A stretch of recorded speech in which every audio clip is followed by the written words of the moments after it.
नमस्कार, आप देख रहे हैं खबरों का डबल डोज 1 और 11। आपके साथ हूं मैं नेहा बाथम। नमस्कार, आपके साथ मैं हूं मीनाक्षी गणपाल। और हर रोज की तरह एक बार फिर से कोरोना की तमाम अपडेट्स हम आप तक पहुंचाएंगे। 1 और 11 में किस तरीके से बेतहाशा रफ्तार आंकड़ों की चिंता बढ़ा रही है, रोजाना आने वाले मामलों में लगातार बढ़ोतरी हो रही है, ये आप तक हम पहुंचाएंगे कि अब तक के ताजा आंकड़े क्या हैं। तो आज के क्या अपडेट है ये डिटेल तो होगी ही, लेकिन 11:10 पर हम आपको अम्फान तूफान से तबाही की दिल दहलाने वाली तस्वीरें दिखाएंगे। पानी में डूबे हुए कोलकाता हवाई अड्डे की ये तस्वीरें देखकर आपके भी रोंगटे खड़े हो जाएंगे। साथ ही लॉकडाउन 4 में हवाई सेवा शुरू हो रही है। बुलेटिन में बताएंगे हवाई सफर के नए नियम कायदे कानून क्या हैं। साथ ही आपको ये भी बताएंगे कोरोना संकट में कहां और कैसे ड्रोन से थर्मल स्क्रीनिंग की जा रही है। लॉकडाउन के दौरान भी आस्था में कमी नहीं है। बालाजी तिरुपति के भक्तों ने ऑनलाइन रिकॉर्ड तोड़ चंदा दिया है। ये पूरी खबर आपके सामने होगी। शुरुआत लेकिन करते हैं इस वक्त की 100 खबरों के साथ।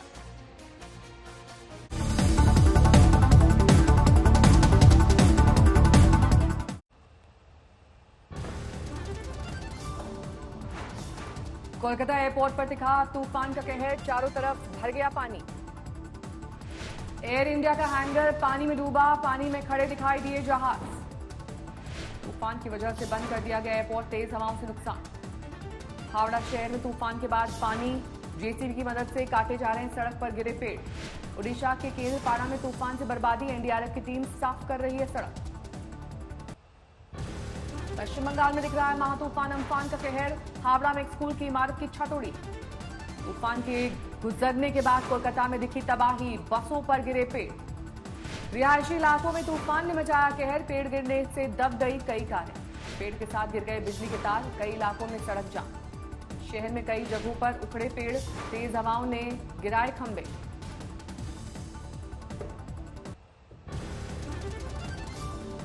अम्फान तूफान ने पश्चिम बंगाल और ओडिशा में मचाई तबाही, सीएम ममता बनर्जी ने की 10 मौत की पुष्टि। तूफान का कोलकाता में खासा असर, हवाओं की रफ्तार इतनी तेज थी कि हावड़ा ब्रिज को पहचानना तक हुआ मुश्किल।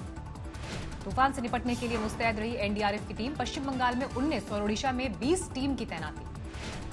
दक्षिण 24 परगना जिले में भारी बारिश, राहत के लिए पहुंची एनडीआरएफ की टीम। तूफान की वजह से दीघा में बड़ी तबाही, घरों को नुकसान, यहीं पर तट से टकराया था तूफान। घाटी में सुरक्षा बलों की बड़ी कामयाबी, जिंदा पकड़े गए लश्कर के 3 आतंकी। सेना और कुपवाड़ा पुलिस का सर्च ऑपरेशन उत्तर कश्मीर के जंगलों में था ठिकाना। सर्च के दौरान आतंकवादियों से मुठभेड़, पूरे इलाके की घेराबंदी। दिल्ली यूपी बॉर्डर आज फिर यहां पर दिखाई दी भारी भीड़, कालिंदी कुंज के पास लगा जाम। दिल्ली के गाजीपुर बॉर्डर पर भी सड़क जाम, गाड़ियों की लंबी कतार। आज से खुल गए दिल्ली में पार्क, बिना मास्क के दिखाई दिए लोग, उमड़ी भीड़। दिल्ली के मशहूर लोधी गार्डन में आज दिखी चहल पहल, स्थानीय लोगों ने किया फैसले का स्वागत। राम जन्मभूमि परिसर से मिले पुरातात्विक महत्व के स्तंभ और मूर्तियां, मलबा हटाने और समतल करने का काम चल रहा था। राम जन्मभूमि तीर्थ क्षेत्र के महामंत्री चंपत राय ने कहा 4 फीट से बड़ा एक शिवलिंग मिला। तिरुपति मंदिर में लॉकडाउन के दौरान भक्तों ने 1,97,00,000 का ऑनलाइन डोनेशन दिया। मंदिर के चेयरमैन ने कहा पिछले साल के मुकाबले 18 लाख ज्यादा चढ़ावा। प्रियंका गांधी ने यूपी के कार्यकर्ताओं को लिखी चिट्ठी, कहा यूपी कांग्रेस के अध्यक्ष को फर्जी मुकदमे लगाकर जेल भेजने का आरोप। प्रियंका गांधी की अपील, दोपहर 1 बजे 50,000 कार्यकर्ता से फेसबुक लाइव पर आकर आवाज उठाएंगे। बस विवाद में प्रदर्शन करने वाले प्रदेश कांग्रेस अध्यक्ष अजय सिंह लल्लू को ले जाया गया लखनऊ गेस्ट हाउस, अस्थायी जेल में तब्दील। अखिलेश यादव ने किया ट्वीट, कोरोना के संबंध में हजारों एफआईआर हो रही हैं, ऐसा लगने लगा है ये कोई चिकित्सीय नहीं बल्कि कोई आपराधिक समस्या है। कल दिन भर सियासी गहमा गहमी के बाद शाम में लौटी कांग्रेस की बस, करीब 24 घंटे यूपी बॉर्डर पर रही तैनात। देश में लगातार बढ़ रही है कोरोना की रफ्तार, 1,12,000 के पार पहुंची मरीजों की संख्या। अब तक 3,435 लोगों की कोरोना से मौत, 45,000 से ज्यादा लोग हुए स्वस्थ। महाराष्ट्र में फुल स्पीड में कोरोना, 39,000 के पार पहुंचा आंकड़ा, 1,390 लोगों की मौत। तमिलनाडु में कोरोना के 13,000 से ज्यादा केस, 87 लोगों की जा चुकी है जान। गुजरात में 12,500 से ज्यादा कोरोना के मरीज, 749 लोगों की हो चुकी है मौत।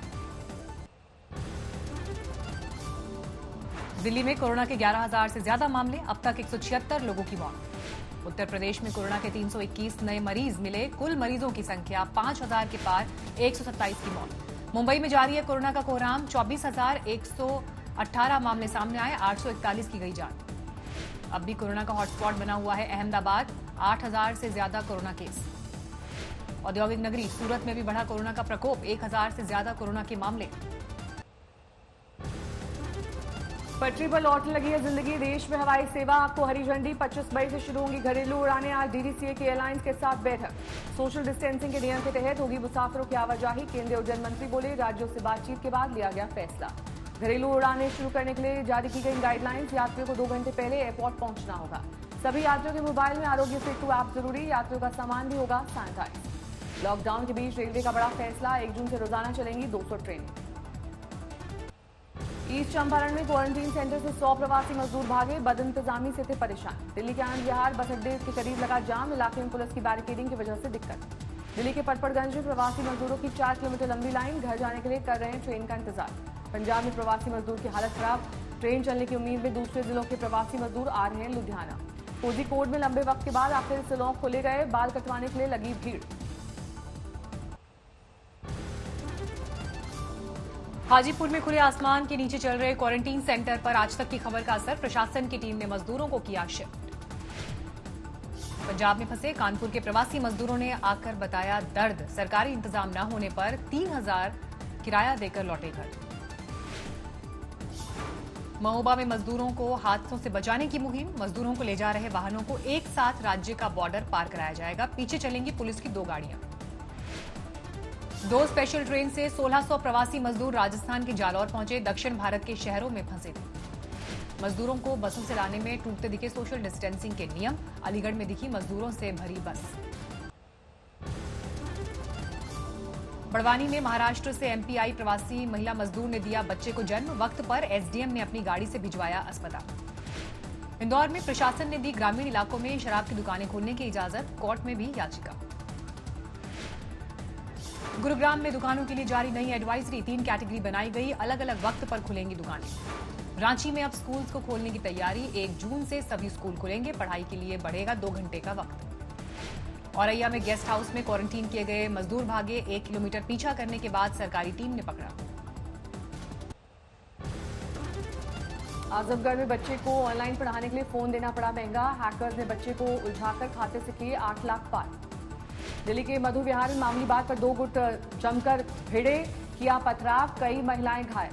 दिल्ली में फैक्ट्री मालिक ने कोरोना के नाम से दवा पर होमगार्ड और उसके परिवार को दिया जहर, अपनी पत्नी के होमगार्ड से अवैध रिश्ते से था खफा।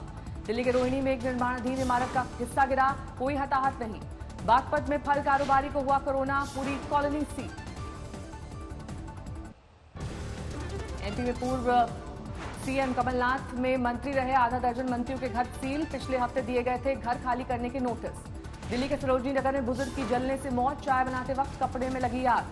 दतिया में हवाई फायर करने वाला बदमाश गिरफ्तार, वीडियो वायरल होने के बाद पुलिस ने लिया एक्शन। विकासनगर में रुई के गोदाम में लगी आग, लाखों का माल जलकर खाक।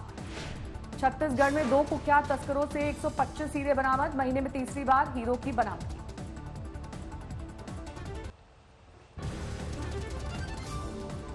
बरेली में पकड़े गए साइबर ठग, लालच देकर डिटेल हासिल करने के बाद खातों से करते थे रकम पार। शामली में 2 युवतियों का कत्ल, जंगल में मिली लाश, कातिलों का कोई सुराग नहीं। सीतामढ़ी में कारोबारी के कत्ल पर गुस्सा, डीजीपी ने कारोबारी के घर जाकर परिजनों से मुलाकात की। प्रयागराज में आपसी रंजिश में प्रधान के भतीजे को गोली मारी, अस्पताल में हालत गंभीर। जोधपुर में यार्ड में खड़ी ट्रेन के कोच में लगी आग, 8 डिब्बों को अलग करके आग को फैलने से रोका। कई एजेंसीज ने राहत पैकेज को लेकर सरकार के दावे को किया खारिज, जीडीपी के 1% के बराबर होने का अनुमान। ई पास के लिए सरकार ने लॉन्च की नई वेबसाइट, 17 राज्यों के लोगों को 5 भाषाओं में ई पास बनवाने का मिलेगा मौका। जेवर एयरपोर्ट के लिए ज्यूरिक एयरपोर्ट इंटरनेशनल एजी को मिली सिक्योरिटी क्लियरेंस, 29,560 करोड़ रुपए की लागत से होगा विकास। फ्लिपकार्ट पर होगी आईफोन SE 2020 की ऑनलाइन बुकिंग, HDFC बैंक दे रहा है 3,600 रुपए का कैशबैक। Hyundai ने लॉन्च किया वर्ना का फेसलिफ्ट वर्जन, 9,30,000 रुपए है 2020 का दाम।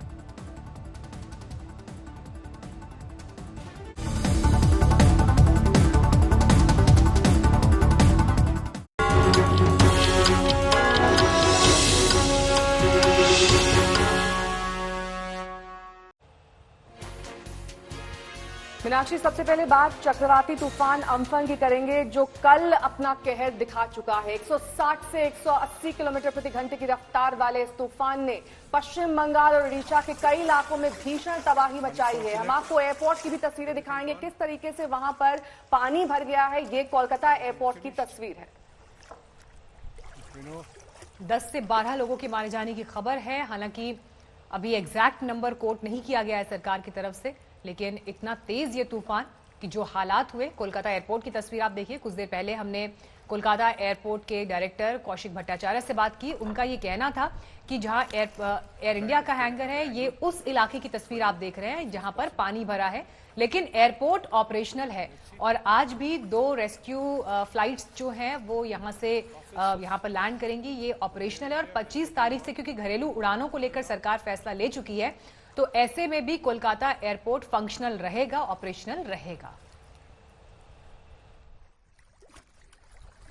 मैं इस समय हूँ दीघा के इलाके में, जहां बर्बादी का मंजर है। ये एक मकान है जो पूरी तरह से टूट गया है।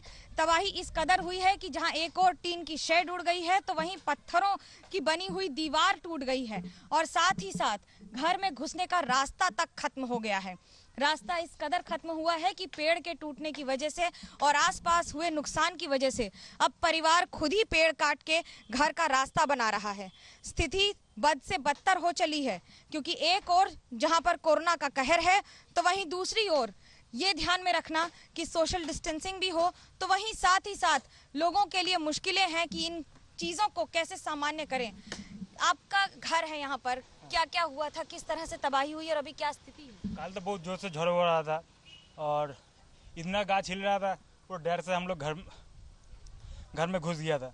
फिर बाद में पेड़ टूट गया, तो आज तो हम तो निकल नहीं पा रहा है, इसीलिए पेड़ को काट के साफ कर रहा है। हाँ, ये तो पूरा ठीक ठाक था। कल तो सब उड़ गया, सब एस्बेस्टर भी उड़ गया। और जहां घर के सामने दीवार गिरी है, तो वहीं दूसरी ओर कमरा भी खराब हो गया है। कमरा पूरी तरह से टूट गया है। आपको दिखाएं कि किस तरह से ये तबाही का मंजर है। पानी घुस गया है, अंदर जितना सामान था वो सारा टूट गया है। खिड़की, दरवाजे, टीन की छत सब उड़ गई है। बचा है तो सिर्फ एक ऐसी जगह जो ये बताती है कि यहाँ पर कभी किसी जमाने में एक मकान हुआ करता था। आलम यह है कि लोग खुद ही अपने घर की तबाही को देख रहे हैं, अपने ही घर के आगे गिरे हुए पेड़ों को हटा रहे हैं और इस तबाही में खुद अपने घर में देखकर इस तबाही का ही मंजर देख रहे हैं। कैमरा पर्सन तापस बेरी के साथ मनोज्ञा लोईवाल, दीघा आज तक। हम लोग इस वक्त कोलकाता के वीआईपी रोड पे हैं। ये रास्ता सीधा कोलकाता एयरपोर्ट कनेक्ट करती है शहर को, और आप मेरे पीछे देख सकते हैं किस तरह का नजारा है।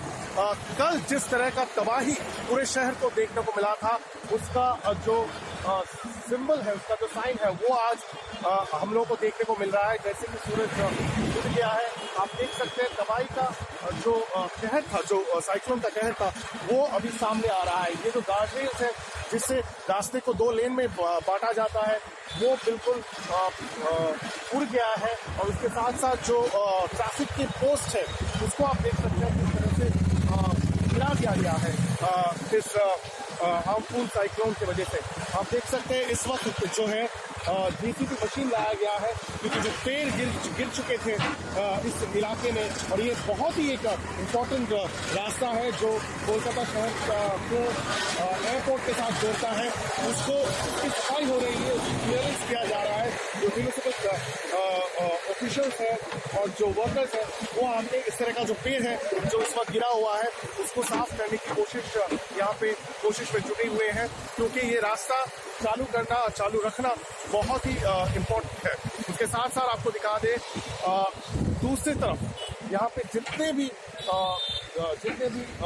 ट्रैफिक के पोस्ट है, ट्रैफिक सिग्नल के पोस्ट है, सब एक के बाद एक यहाँ पे गिरा हुआ मिल रहा है और बिल्कुल तहस नहस हो गया है ये शहर। और उसके साथ साथ जो जितने भी पेड़ हैं बड़े बड़े, वो भी गिर गए हैं और रास्ता जो है बिल्कुल ब्लॉक हो चुका है। बात अब हवाई सेवा का इंतजार करें लोगों के लिए, क्योंकि देश भर में घरेलू उड़ानों की सेवा 25 मई से शुरू हो जाएगी, जिसके लिए यात्रियों को कुछ बातों का खास ख्याल रखना होगा। राज्य सरकार पर यह निर्भर करता है कि वो हवाई यात्रा को हरी झंडी देती है या नहीं।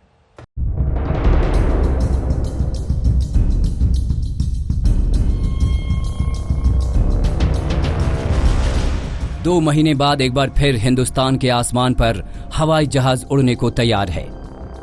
25 मार्च से बंद पड़ी हवाई सेवा एक बार फिर बहाल होने जा रही है।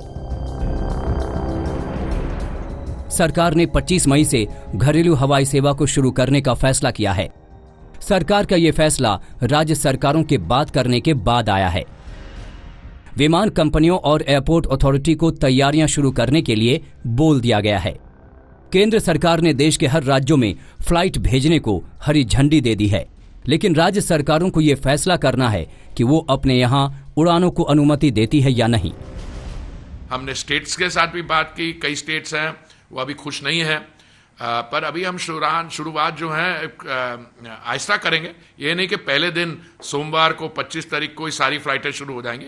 अभी शायद कुछ ही परसेंटेज शुरू होंगी, और जैसे हम आगे चलते जाएंगे जो हमारा अनुभव होगा उसके अनुसार हम एडजस्ट भी करेंगे। आज दोपहर तक एयरपोर्ट अथॉरिटी ऑफ इंडिया यात्रियों के लिए नई एसओपी जारी करेगी। 15 मई को एएआई ने जल्द ही हवाई सेवा शुरू करने का ऐलान किया था। हालांकि चौथे लॉकडाउन की गाइडलाइन में हवाई सेवा को अनुमति नहीं दी गई थी, लेकिन एयरपोर्ट अथॉरिटी ने हवाई यात्रा शुरू होने पर यात्रियों की एसओपी जारी की थी, जिसके मुताबिक केवल वेब चेक इन की अनुमति है। कोई केबिन लगेज ले जाने की अनुमति नहीं होगी। फोन पर आरोग्य सेतु ऐप रखना अनिवार्य होगा। मास्क और हाथ के दस्ताने जैसे सुरक्षात्मक गियर पहनना सबके लिए जरूरी। 4 फीट की दूरी बनाकर रखना सबके लिए जरूरी। एयरपोर्ट स्टाफ के साथ कोऑपरेट करना होगा जरूरी। यात्री अब अपने साथ 350 मिलीलीटर हैंड सैनिटाइजर भी लेकर जा सकते हैं।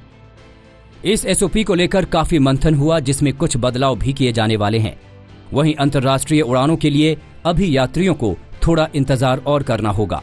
जहां तक मिडिल सीट को खाली रखने की बात है, मैं समझता हूं इससे कोई फायदा नहीं होने वाला और एयरलाइन की इकोनॉमिक्स बिल्कुल खराब हो जाएगी। और मैं समझता हूं अगर मिडिल सीट आप इकोनॉमी क्लास में खाली रख भी लें तो जो सोशल डिस्टेंस का वो रिक्वायर्ड डिस्टेंस वो तो होगा नहीं, इसलिए मैं समझता हूं इसकी जरूरत नहीं है। देखिए, प्राइस कैपिंग लो या वो जो भी है तो हम शुरू में देखना पड़ेगा, क्योंकि मान लीजिए अगर आप 100 फ्लाइट्स हैं और आप 30 चलाओगे तो डिमांड तो बहुत होगी। अगर आप नहीं करेंगे तो इसका मतलब एयरलाइंस मनमर्जी से कर लें, पर एयरलाइंस भी रिस्पॉन्सिबल हैं और हम भी ये नहीं चाहेंगे कि अगर हम मैक्सिमम देंगे तो ये थोड़ा मैक्सिमम ऐसा लगाएंगे जो बहुत कम होगा या बहुत ज़्यादा होगा, क्योंकि एयरलाइंस का भी हमें देखना पड़ेगा और हमें पैसेंजर्स का भी देखना पड़ेगा। देखिए, ये सिचुएशन थोड़ी चैलेंजिंग है। पहले हमने रेलवे शुरू की है, फिर डोमेस्टिक करेंगे, और मैं समझता हूँ समय आएगा जल्दी जब ये अंतर्राष्ट्रीय उड़ानें हैं इनके बारे क्या करना चाहिए। पूरा खोलना मैं समझता हूं थोड़ा सा प्रीमेच्योर है। यात्रा के दौरान आपको क्रू मेंबर के एयर होस्टेज पीपीई किट में नजर आ सकते हैं। वहीं न वेलकम ड्रिंक मिलेगा, न ही बार बार एयर होस्टेज की सेवा ले सकेंगे। इतना ही नहीं, मैगजीन और किताबों पर रोक लग सकती है। हवाई कंपनियों ने सरकार के इस फैसले का स्वागत किया है। हवाई कंपनियां 1 जून से आगे की बुकिंग कर रही थी, लेकिन इससे पहले भी हर लॉकडाउन के आगे की बुकिंग की जा रही थी, जो कि लॉकडाउन बढ़ने के साथ कैंसिल हो रही थी। इस बार सरकार ने साफ कर दिया है कि अब 25 मई से घरेलू विमान उड़ान भर सकेंगे। आज तक ब्यूरो। कांग्रेस और यूपी सरकार के बीच सियासत हो रही है। वहीं कांग्रेस सोशल मीडिया के कोऑर्डिनेटर गौरव पांधी ने यूपी के अपर मुख्य सचिव अवनीश अवस्थी और उनकी पत्नी मालिनी अवस्थी पर आरोपों के तीर चला दिए हैं। इस विवादित ट्वीट के खिलाफ मालिनी अवस्थी अब एफआईआर दर्ज कराने की तैयारी कर रही है।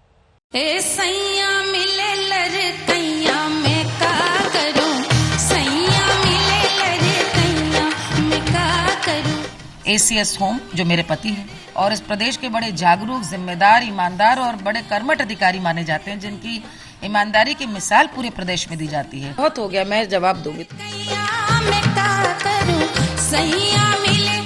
आप भी सोच रहे होंगे कि अपने सुरीले लोकगीतों पर पूरी दुनिया को झुमाने वाली मशहूर लोक गायिका मालिनी अवस्थी आज क्यों खफा हैं? क्यों सुरों का जादू बिखेरने वाली आवाज अचानक तल्ख हो गई?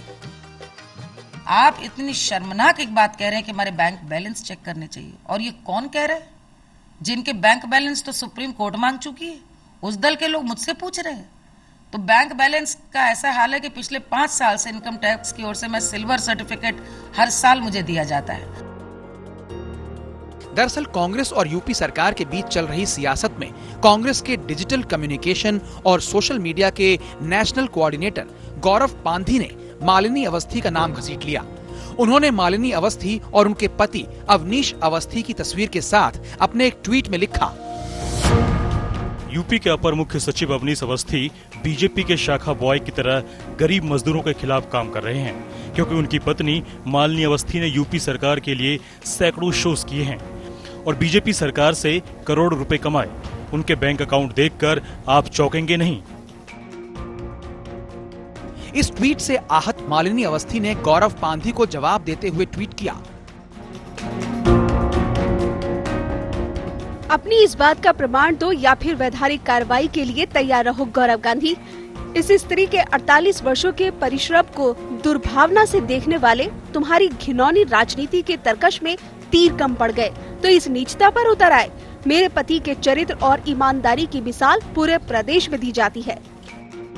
बड़ी पुरानी प्रवृत्ति है कि जब किसी को आपको कुछ नहीं मिलता तो आप सबसे पहले चरित्र हनन का झूठा आरोप करते हैं। बचपन में खेल होता था छू करके भाग जाना, और जब सफाई मांगो तो छिपे छिपे घूमना।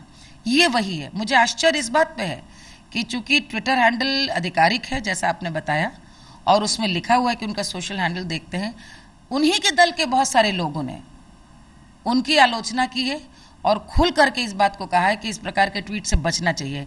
न तो ये ट्वीट डिलीट हुआ है, न कांग्रेस ने आधिकारिक रूप से इसके लिए क्षमा मांगी, तो मैं तो इसको आगे कोर्ट लेके जाऊंगी। साफ है कि मालिनी अवस्थी पर निशाना इस नाते साधा गया क्योंकि उनके पति यूपी सरकार में बड़े ओहदे पर हैं, जबकि ट्वीट से पहले गौरव पांधी ने ये नहीं देखा कि पिछले 2 दशक से ज्यादा वक्त से मालिनी अवस्थी की सुरलहरी गूंज रही है। बहरहाल मालिनी अवस्थी चुप नहीं बैठेंगी। वो गौरव पांधी को अदालत तक घसीटने का मन बना चुकी हैं। कुमार अभिषेक, लखनऊ, आज तक।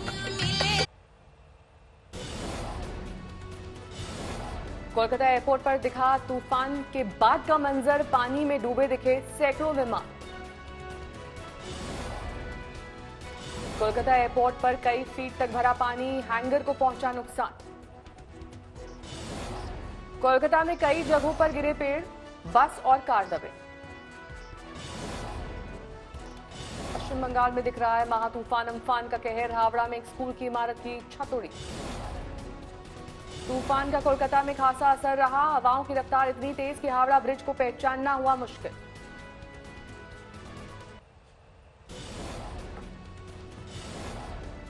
घाटी में सुरक्षा बलों की बड़ी कामयाबी, जिंदा पकड़े गए लश्कर के 3 आतंकवादी। सेना और कुपवाड़ा पुलिस का सर्च ऑपरेशन, उत्तर कश्मीर के जंगलों में था ठिकाना। दिल्ली यूपी बॉर्डर पर आज भारी भीड़, कालिंदी कुंज के पास लगा जाम। दिल्ली के गाजीपुर बॉर्डर पर भी सड़क जाम, गाड़ियों की लंबी कतार। आज से खुल गए दिल्ली के पार्क, बिना मास्क के दिखे लोग, उमड़ी भीड़।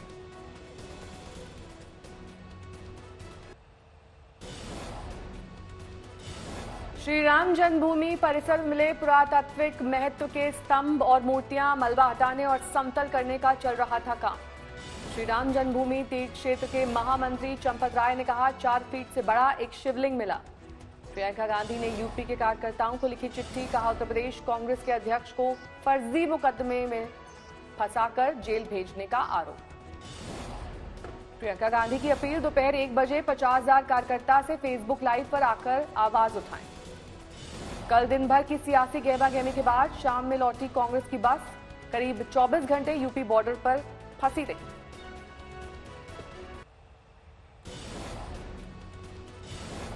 देश में लगातार बढ़ रही है कोरोना की रफ्तार, 1,12,000 के पार पहुंची मरीजों की संख्या। अब तक 3,435 लोगों की कोरोना की वजह से मौत, 45,000 से ज्यादा लोग हुए स्वस्थ। महाराष्ट्र में फुल स्पीड में कोरोना, 39,000 के पार पहुंचा आंकड़ा, 1,390 लोगों की मौत। तमिलनाडु में कोरोना के 13,000 से ज्यादा केस, 87 लोगों की जा चुकी है जान। गुजरात में 12,500 से ज्यादा कोरोना के मरीज, 749 लोगों की हो चुकी है मौत।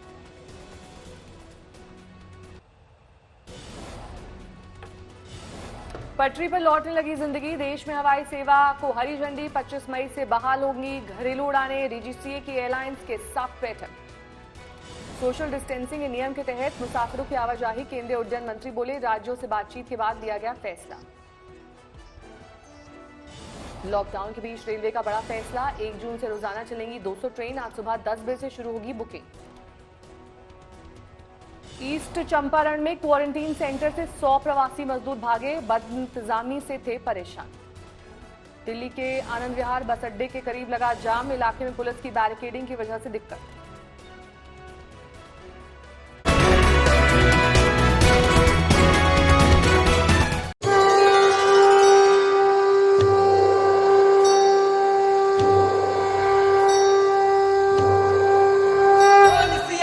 रामचंद्र की जय जय राम सिया राम, राम सिया राम, राम राम राम सिया राम, जय जय राम सिया राम, राम सिया राम, राम राम राम सिया राम, जय जय राम।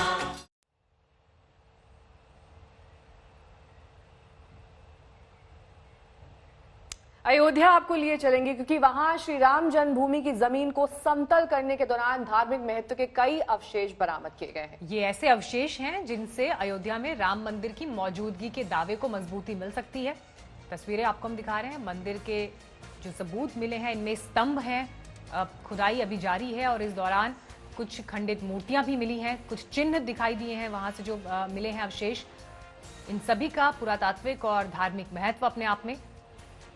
जब कुछ देर पहले हमने हिंदू महासभा के वकील विष्णु जैन से बात की तो उनका ये कहना था कि जो दलीलें हम अदालत में देते आए और उन दलीलों का दूसरे पक्ष से विरोध हुआ, आज उन दलीलों के लिए ये एक तरह से सबूत हैं।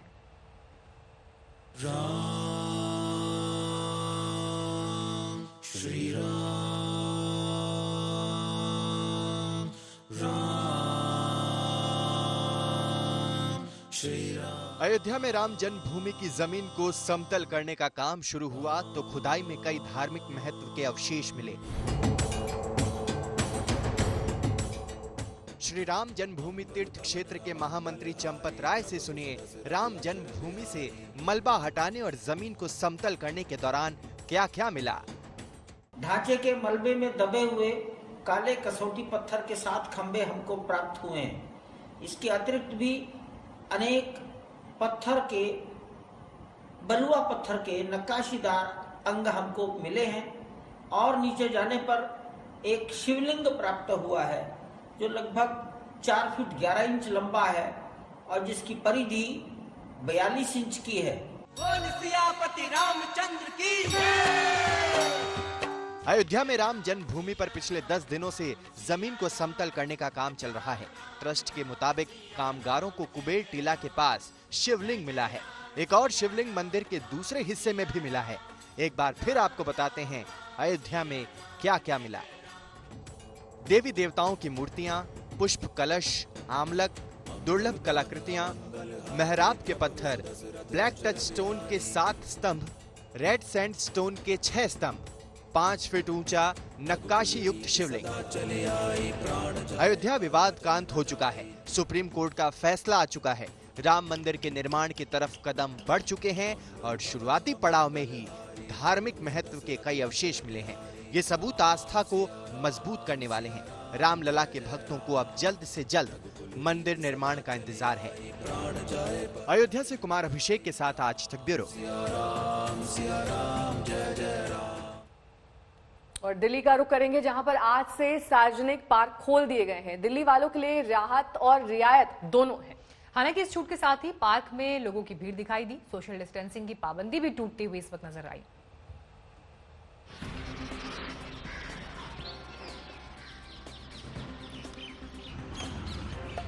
पार्क तो थोड़ा लगा, ऐसा लग रहा कि एक नया जीवन मिला हुआ है।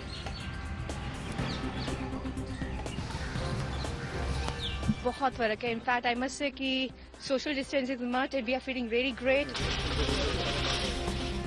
दिल्ली को इस दिन का बेसब्री से इंतजार था। केजरीवाल सरकार ने पार्कों को खोलने की इजाजत देकर जैसे दिल्ली वालों को नई आजादी दे दी है।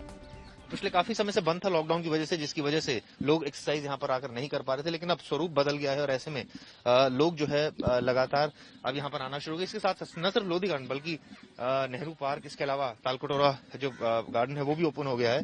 तो यहाँ पर आप देख सकते हैं सुबह के वक्त अर्ली मॉर्निंग में किस तरह से लोग यहाँ पर अब पहुंच रहे हैं। तो कई लोगों को इन्फॉर्मेशन भी नहीं है कि खुल गया है, लेकिन जिनको पता लगता है वो लोग यहाँ पर आ रहे हैं और यहाँ पर जो अपना एक तरह से कहा जाए इम्यूनिटी को ठीक करने की, दुरुस्त करने की कवायद है, क्योंकि ऐसे में कोरोना वायरस से तभी लड़ा जा सकता है जब इम्यूनिटी अच्छी हो और तमाम प्रिकॉशंस लिए जाएं।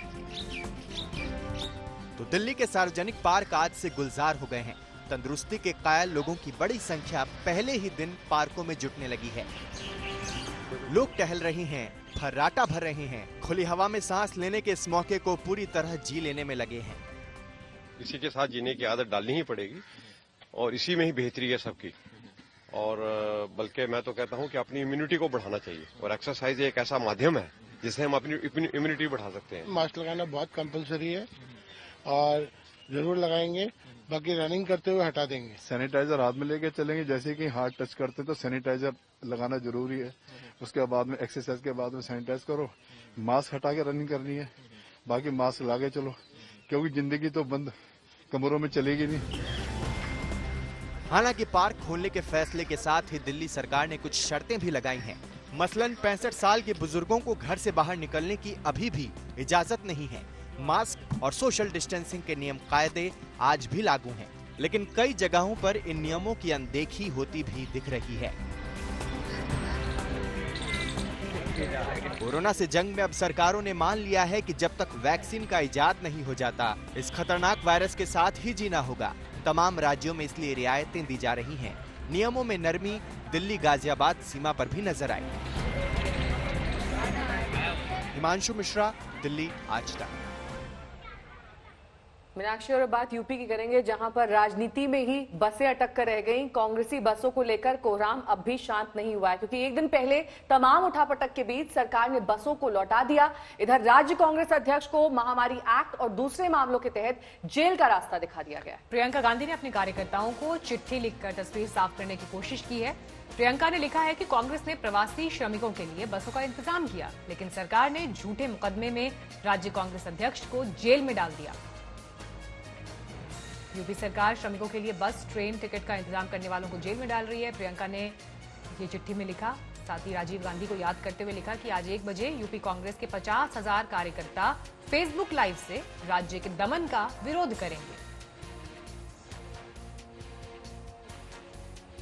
क्योंकि जब तक हम इस राजनीतिक उलझन में पड़े रहे हैं ना, जब तक आप अजीब अजीब से बयान दे रहे हैं और तमाम इश्यूज उठा रहे हैं, तब तक हम कम से कम 92,000 लोगों को घर पहुंचा सकते थे, और वही 92,000 लोग आज धूप में चल रहे हैं, उनके सामने तमाम मुसीबतों को झेलते हुए चल रहे हैं। हमारे उत्तर प्रदेश में 27,000 के आसपास बसें चल रही हैं। 15,000 बसें जो हैं यूपी 15,000 बसें जो हैं वो, अगर ये बसें चली होती तो कल 36,000 और आज 36,000 लोग अपने घर के लिए सही सलामत सुरक्षापूर्ण रवाना हो जाते। लेकिन हम इस राजनीतिक सिलसिले में उलझे रहे। उन्होंने कहा कि लिस्ट गलत है, कुछ ये हो रहा है, वो हो रहा है। बसें हमारी पहुंच गई हैं। कल 4 बजे से हमारी बसें बॉर्डर पे खड़ी थी। उनको आगे परमिट यूपी के, जहां पे उन्होंने कहा था कि यहाँ पे हमें गाजियाबाद और नोएडा में 2 पॉइंट्स दिए थे, यहाँ तक पहुंचाइए, वहां जाने का परमिट ही नहीं दे रहे हैं यूपी के अंदर, तो बसें खड़ी रही। इस समय की जो स्थिति है, पूरे देश को मजबूती के साथ खड़े होकर के हम जितना मदद कर सकते हैं, लोगों के आंसू पोंछ सकते हैं, लोगों की मदद कर सकते हैं, उसमें रहना चाहिए। उस पर ओछी हरकत करना, राजनीति करना बहुत ही दुर्भाग्यपूर्ण है। और बसों की लिस्ट दे दिया, उसमें टेम्पो के और उसमें मोटरसाइकिल के नंबर हैं, ऑटो के नंबर हैं, तो ये बहुत ही दुर्भाग्यपूर्ण है। नवाबों के शहर लखनऊ अब आपको लिए चलेंगे, जहां लंबे अरसे के बाद बाजार और दुकानें खोल दी गई हैं। प्रशासन ने शर्त के साथ छूट दी है, लेकिन ग्राउंड जीरो पर क्या तस्वीर है, देखिए संवाददाता कुमार अभिषेक की रिपोर्ट। लखनऊ में आज से दुकानें खुल रही हैं। कुछ इलाकों को छोड़ दिया जाए जो कि कंटेनमेंट जोन है, हॉटस्पॉट है, बफर जोन है, तो पूरे के पूरे लखनऊ में दुकानें खुलेंगी। हालांकि एक ये भी प्लान हो रहा है कि दाईं तरफ की दुकानें एक दिन, बाईं तरफ की दुकानें दूसरे दिन इसे खोला जाए। लेकिन आज से लगभग ज़्यादातर मार्केट शहर लखनऊ के खुल जाएंगे रेड जोन में होने के बावजूद ही। आपको मैं दिखा रहा हूँ इस वक्त पत्रकारपुरम चौराहे की ये दुकान है जो सुबह खुली है। ये चिकन की दुकान है, चिकन की जो कारीगरी होती है कपड़ों पे उसकी ये दुकान है जो कि लखनऊ का सबसे मशहूर और लखनऊ का की पहचान मानी जाती है। आप देखिए इस वक्त चिकन की दुकान खुल चुकी है और महीनों के बाद खुली है, यानी कि लॉकडाउन 3 तक ये तमाम दुकानें बंद रहीं और आज इसे खोला गया है। हमारे साथ इस दुकान के जो ओनर हैं वो हैं। ये बताइए कि इतने दिनों के बाद जब खुला है आप लोगों को लग कैसा रहा है? भाई एक तो बहुत ही गुड फील कर रहे हैं और मेरे को तो ये अच्छा लग रहा है कि अगर यहाँ कुछ आज व्यापार भी नहीं होना है अभी कुछ दिन तक हमारा, ये भी हम जानते हैं, लेकिन फिर भी हमें यहाँ आके जैसा होता ना कि हमें एक स्वर्ग सा आनंद आता है यहाँ बैठ करके।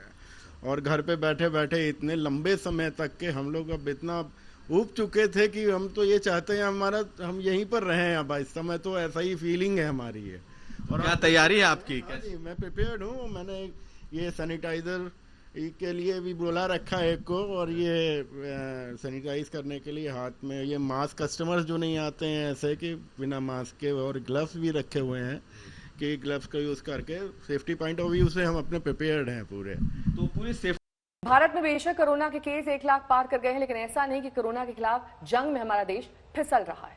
कुछ ऐसे भी पहलू हैं जो उम्मीद बनाते हैं और बताते हैं कि बड़े और विकसित देशों के मुकाबले भारत बेहतर स्थिति में है।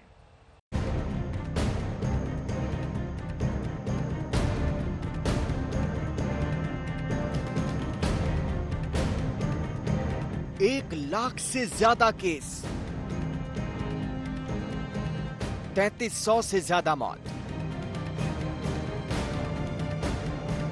भारत में कोरोना की बढ़ती रफ्तार के ये आंकड़े आपको डरा सकते हैं, लेकिन ये आंकड़े अपने आप में कोरोना के खिलाफ हिंदुस्तान की जंग की पूरी कहानी नहीं कहते।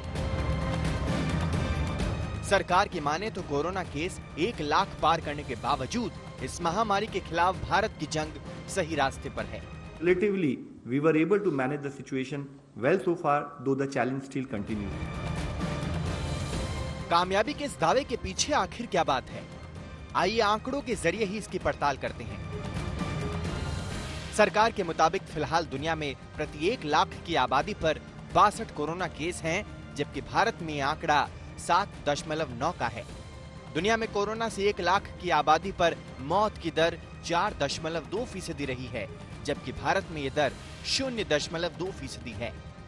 मॉर्टेलिटी पर लाख पॉपुलेशन को एनालाइज करें तो ओवरऑल हम देखते हैं कि जहां 4.2 पीपल पर lakh population across the world they have died because of covid, India में उसका स्टेटस अब करीब 0.2 केसेस डेथ्स रिपोर्टेड पर लाख पॉपुलेशन है।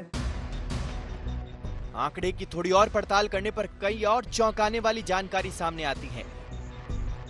कोरोना से सबसे ज्यादा प्रभावित 9 देशों में 2 लाख से ज्यादा केस सामने आए हैं। 7 देशों में तो 10,000 लोग कोरोना से जान गंवा चुके हैं। अगर कोरोना से सबसे ज्यादा प्रभावित 15 देशों को देखें तो उनकी आबादी 142.6 करोड़ है, लेकिन वहां 36.45 केस हैं और 2.73 लाख मौतें हुई हैं, जबकि 135 करोड़ की आबादी वाले भारत में इनसे काफी कम 1.06 लाख केस और 3303 मौतें हुई हैं। अगर एक और दूसरे वे में हम एनालाइज करना चाहें तो हम देखते हैं कि भारत की जनसंख्या इन 15 देशों के करीब बराबर जनसंख्या होते हुए भी हमने देखा कि अगर हमारी सिमिलर जनसंख्या है तो इन 15 देशों में भारत के मुकाबले 34 गुना अधिक केसेस आए हैं। इसी तरीके से हम देखते हैं तो पाते हैं कि इन 15 देशों में भारत के मुकाबले 83 गुना अधिक डेथ्स भी वहां पर रिपोर्ट हुई हैं। कोरोना के खिलाफ इस जंग में भारत अगर दूसरे देशों की तुलना में अच्छी स्थिति में है तो इसकी वजह है टेस्टिंग और इलाज के मोर्चे पर तेजी से कामयाबी। 2 महीने पहले देश में एक दिन में 100 से भी कम टेस्ट की सुविधा थी, लेकिन 18 मई को एक ही दिन में 1 लाख टेस्ट की उपलब्धि हासिल हुई, यानी टेस्टिंग सुविधा में 1000 गुना इजाफा। इसी तरह जनवरी में कोरोना टेस्ट के लिए भारत में सिर्फ 1 लैब था, अब 555 लैब हैं। इस वक्त टोटल 555 लैब एक्टिव हैं। उनमें से 391 लैब्स जो हैं वो ICMR के नेटवर्क में के लैब हैं। 164 लैब ये प्राइवेट सेक्टर में है। मरीज या मौत के आंकड़ों से नहीं तौला जा सकता, लेकिन जब पूरी दुनिया में कोरोना जैसी महामारी फैली हो तो महामारी की रफ्तार को धीमी रखने में कामयाब होना अपने आप में बड़ी बात है। मिलन शर्मा, दिल्ली, आज तक। कोरोना में सबसे ज्यादा तनाव मुंबई में दिखाई दे रहा है। मुंबई से रोजाना 1000 से ज्यादा केस सामने आ रहे हैं। बात तो ये भी होने लगी है कि क्या कोरोना के मामले में मुंबई भारत का न्यूयॉर्क बन रहा है।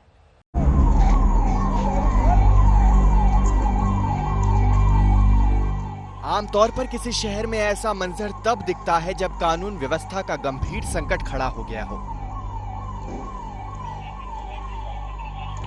लेकिन मुंबई में ये फ्लैग मार्च कोरोना वायरस के रोकथाम के लिए है। लोगों को इस बात की ताकीद करने के लिए है कि लॉकडाउन की लक्ष्मण रेखा न लांघे और कोरोना से खुद को बचा कर रखें। ऐसा इसलिए क्योंकि मुंबई में कोरोना की रफ्तार बेकाबू होती जा रही है। मुंबई में कल फिर कोरोना के 1372 नए केस सामने आए। इस तरह अब यहां कोरोना केस की संख्या बढ़कर 24,118 हो गई है। कल एक ही दिन में मुंबई में कोरोना से 41 लोगों की मौत हो गई। अब तक 841 लोग मुंबई में कोरोना से जान गंवा चुके हैं।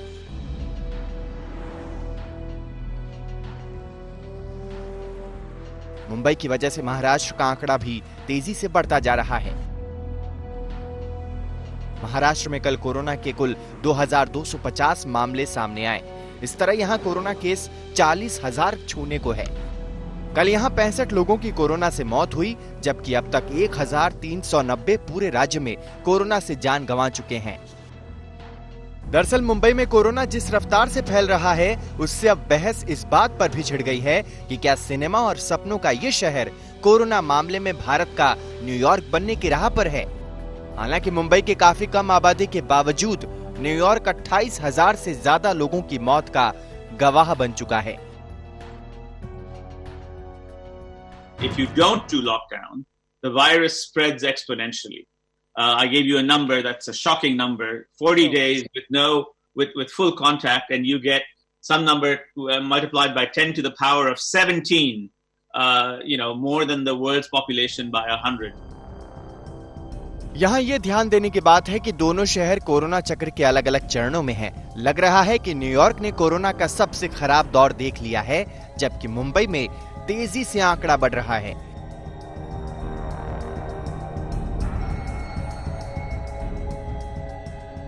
सौरभ वक्तानिया के साथ पंकज उपाध्याय, मुंबई, आज तक।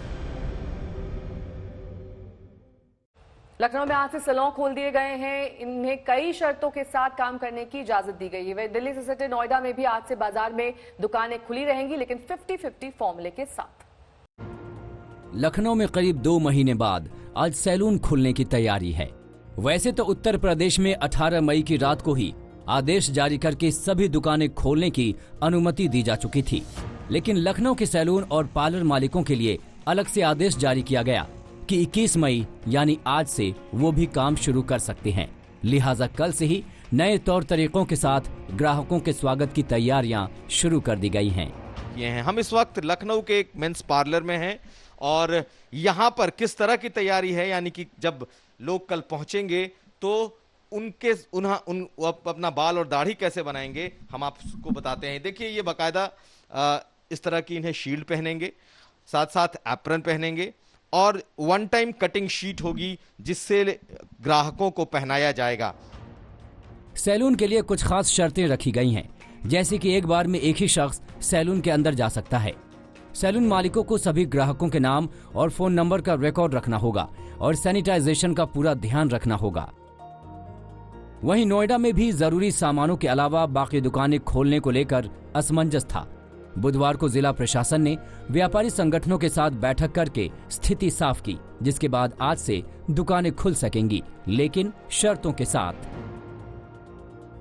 एक दिन बाजार की आधी दुकानें खुलेंगी, बाकी की आधी दुकानें दूसरे दिन खुलेंगी। एक दूसरे से सटी दुकानें अलग अलग दिनों में खुलेंगी। दुकानदार और ग्राहकों को मास्क पहनना जरूरी है। सोशल डिस्टेंसिंग और सैनिटाइजेशन का पालन जरूरी होगा। एक बार में दुकान पर 5 से ज्यादा ग्राहक नहीं हो सकते। दुकानदारों को दुकान बंद करके 7 बजे से पहले घर पहुंचना जरूरी होगा। मैं दोबारा बता रहा हूं, चूंकि जनरली जो ऑलरेडी गाइडलाइन में है, तब भी हो सकता है कुछ हमारे सम्मानित साथी पढ़ते वक्त वो बिंदु पर गौर नहीं किए हो।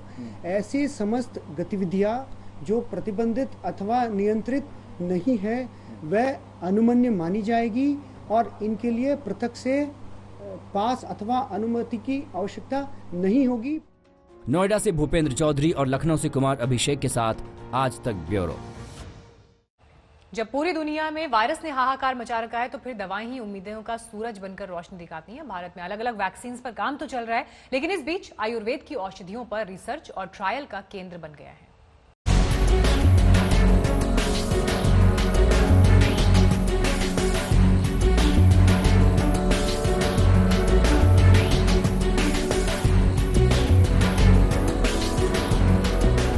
पूरी दुनिया में किसी न किसी तरीके से कोरोना को खत्म करने वाली या उससे बचाने वाली दवा बनाने की कोशिशें हो रही हैं। इसी दिशा में IIT दिल्ली और जापान के national institute of advance industrial science and technology ने मिलकर एक शोध किया है और ये शोध आयुर्वेदिक जड़ी बूटी अश्वगंधा पर हुआ है।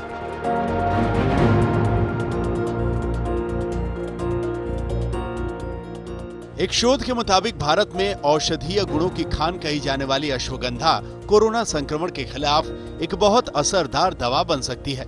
अश्वगंधा के एक केमिकल कंपाउंड विथानोन में एक क्षमता है कि वो कोरोना वायरस के रेप्लिकेशन यानी वायरस की अपनी डुप्लीकेट बनाने की प्रक्रिया को रोक सकता है। इसके साथ ही मधुमक्खी के छत्ते के अंदर भी एक केमिकल कंपाउंड CAPE का पता लगा है जो इंसान के शरीर में कोरोना वायरस की गतिविधि पर लगाम लगा सकता है। अश्वगंधा में क्या ऐसा मिला है जिसको लेकर हम इतना उत्साहित हों कोरोना के इलाज को लेकर? Ashwagandha is a very well-known kind of an agent in India. In Ayurveda, people have been using that, but nobody has tried it for the COVID. So now these people have started doing those tests specifically, and now they have found that it's also very effective, for the COVID immunity and COVID treatment.